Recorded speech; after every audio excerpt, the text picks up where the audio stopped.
నమస్తే welcome to story board.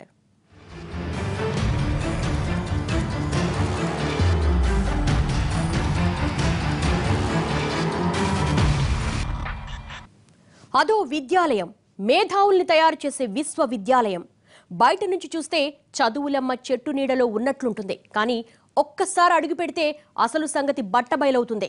దేశ ప్రగతికి బాటలు వేయాల్సిన విశ్వవిద్యాలయాలు ఇప్పుడు ఉగ్రవాదుల క్రీనీడలకు, విద్రోహుల విధ్వంస క్రీడలకు వేదికలుగా మారుతున్నాయి.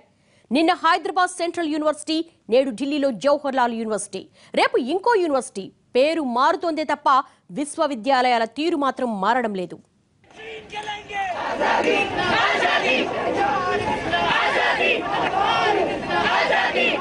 విషం చిమ్ముతున్న విశ్వవిద్యాలయాలు, ఉగ్రవాదుల కొమ్ము కాస్తున్న విద్యార్థులు. ఇవి విశ్వవిద్యాలయాలా, ఉగ్రవాద శిబిరాలా? వీళ్లకా మన నేతలు వంతపాడుతోంది, వీళ్లకా మన నాయకులు మద్దతిస్తోంది. దేశ రాజధాని నడిబొడ్డున ఉన్న జవహర్ లాల్ నెహ్రూ యూనివర్సిటీ గడిచిన వారం రోజులుగా రావణ కాష్టంలా రగులుతూనే ఉంది. విద్యార్థుల నినాదాలు, వివాదాలు, నేతల మద్దతులు, ర్యాలీలు, ధర్నాలు, అరెస్టులతో హోరెత్తిపోతోంది. అసలేం జరుగుతోందో ఎవరికీ పెద్దగా పట్టడం లేదు.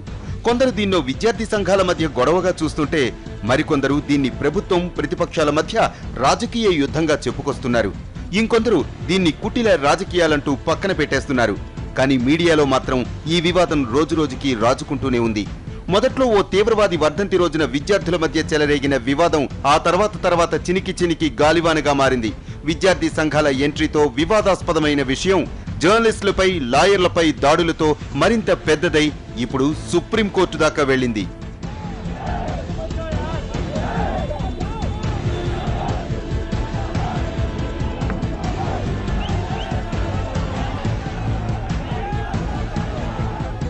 ఈ వివాదానికి మూల కారణమేమిటో తెలిస్తే ఎవరిది కరెక్ట్, ఎవరిది తప్పు, ఎవరి వాదన వాస్తవం, ఎవరి వాదన నిజం అన్నది తేల్చుకోవచ్చు. అయితే వారం రోజుల కిందట ఏం జరిగిందో చెప్పాలంటే అంతకన్నా ముందు ఒక్కసారి 15 ఏళ్ల కిందట ఏం జరిగిందో గుర్తు చేసుకోవాలి. 2001 డిసెంబర్ 13 దేశ రాజధాని ఢిల్లీ, దేశ సార్వభౌమత్వానికి కేర్ ఆఫ్ అడ్రస్ అయిన పార్లమెంట్ తీవ్రవాదుల దాడితో ఒక్కసారిగా ఉలిక్కిపడింది. సభలో ఉన్న ఎంపీలను, ఇతర నాయకులను బందీలుగా పట్టుకుని కొంతమందిని చంపేసి భారత సార్వభౌమత్వాన్ని తుపాకీ తూటాలతో సవాల్ చేయటానికి ఉగ్రవాదులు వేసిన పన్నాగం ఆ రోజు భగ్నమైంది. ఎంపీ స్టిక్కర్స్ అంటించుకున్న కార్లలో ఒక్కసారిగా పార్లమెంట్ ఆవరణలో ప్రవేశించి దాడికి తెగబడ్డ ఉగ్రవాదుల్ని అక్కడి భద్రతా సిబ్బంది ప్రాణాలకు తెగించి అడ్డుకున్నారు. తమ ప్రాణాలను అడ్డేసి మరీ అడ్డుకున్నారు.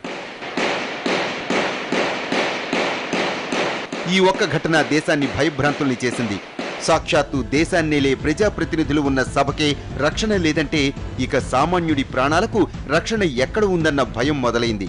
పార్లమెంటు మీద దాడితో యావత్ దేశం స్థాణువైపోయింది. అసలు ఈ కుట్రకు కారణమెవరా అని నిఘా వర్గాలు ఆరా తీశాయి. ఆ దర్యాప్తులో ఓ తీవ్రవాది పేరు బయటకొచ్చింది. అతని పేరే మహమ్మద్ అఫ్జల్ గురు. కాశ్మీర్లో పుట్టి దేశ వ్యతిరేక భావంతో పెరిగి తీవ్రవాదులతో చేతులు కలిపి జిహాదీయే తన లక్ష్యంగా పెరిగి పాక్ తీవ్రవాద శిబిరాల్లో కఠినమైన శిక్షణ తీసుకుని తిరిగి భారత్ వచ్చిన కరడు గట్టిన తీవ్రవాది అఫ్జల్ గురు. కాశ్మీర్లో బారాముల్లాకు చెందిన అఫ్జల్ ఎంబీబీఎస్ మొదటి ఏడాది పూర్తయ్యాక జిహాదీ వైపు ఆకర్షితుడై పాక్లోకి వెళ్లాడు. అక్కడ అతన్ని భారత్ మీదకు ఉసిగొల్పిన కుక్క పేరు మసూద్ అజర్. జైషే మహమ్మద్ అనే తీవ్రవాద సంస్థను పెట్టి భారత్ మీద విషం కక్కే ఆ కుక్కే ఈ పాముకి పాలు పోసి పెంచింది. మసూద్ అజర్ అడుగుజాడల్లో నడిచిన అఫ్జల్ ఈ దేశాన్ని ముక్కలు చేయటమే లక్ష్యంగా పెట్టుకుని అందుకోసం తనలాంటి వాళ్లను చాలా మందిని తయారు చేశాడు. తన వర్గానికి చెందిన ప్రతి ఒక్క యువకుడి మదిలో భారత్పై విషాన్ని నింపి దేశానికి వ్యతిరేకంగా తయారు చేశాడు. అప్పటికే ఎర్రకోట మీద దాడి చేసిన తీవ్రవాదులు మరింత దెబ్బ కొట్టాలని ఎదురు చూస్తున్న సమయంలో పార్లమెంటు మీద దాడి ఆలోచనను రేపింది, ఆ ప్లాన్ వేసింది కూడా అఫ్జల్ గురునే.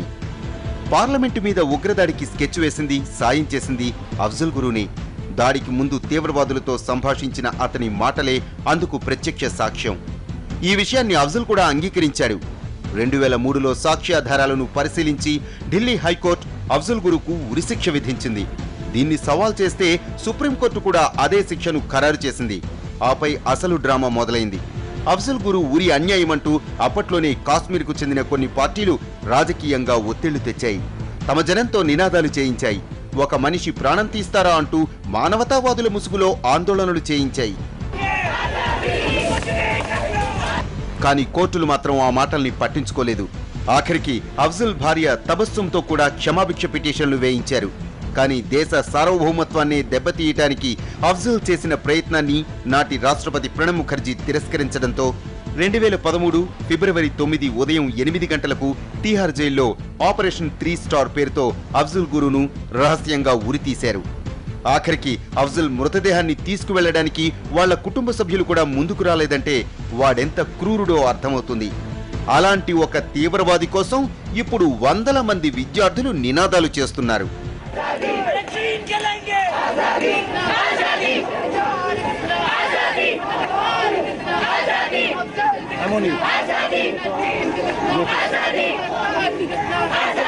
రెండు 2016 ఫిబ్రవరి 9న ఢిల్లీలో జవహర్లాల్ నెహ్రూ యూనివర్సిటీలో ఓ వర్గానికి చెందిన విద్యార్థుల బృందం అఫ్జల్ గురు వర్ధంతి కార్యక్రమాన్ని నిర్వహించింది. ఒక తీవ్రవాదికి ఇలా నివాళులర్పించడం కరెక్ట్ కాదంటూ అఖిల భారత విద్యార్థి సంఘం దాన్ని నిరసించింది. దాంతో వివాదం పెద్దదైంది. ఇప్పుడు ఈ వివాదాన్ని తమ రాజకీయాలకు అనుగుణంగా ప్రతిపక్ష పార్టీలన్నీ వాడేసుకుంటున్నాయి. కనీసం ఏం జరిగిందన్న వాస్తవాలు కూడా పట్టించుకోకుండా సదరు అంశాన్ని తమ రాజకీయ ప్రయోజనాలకు అనుకూలంగా వాడుకునేందుకు పన్లేని రాజకీయ గద్దలన్నీ వాలిపోయాయి. There is only one reason it is doing so, and that is because more and more people in India are getting a voice. This institution represents that voice, and if we disagree with them, they might disagree with us, but we give them the right to shout over there. సదరు విద్యార్థి సంఘం నాయకుడిని పోలీసులు arrest చేశారు. దీని తర్వాత ఒక్కో నాయకుడు వచ్చి తన వాటా పెట్రోల్ పోస్తూ విషయాన్ని మరింత పెద్దది చేయడంతో ఇది పాత్రికేయులు, లాయర్ల మీద దాడి వరకు వెళ్ళింది. ఆఖరికి ఈ వివాదం లాయర్ల మధ్య చిచ్చు పెట్టింది. మొత్తంగా ఒక దేశ ద్రోహిని, ఒక తీవ్రవాదిని హీరోను చేస్తూ పెట్టిన కార్యక్రమానికి మన సోకాల్డ్ పనిలేని పొలిటీషియన్లంతా మద్దతిచ్చి తమ రాజకీయ బుద్ధిని ఇలా చాటుకున్నారు.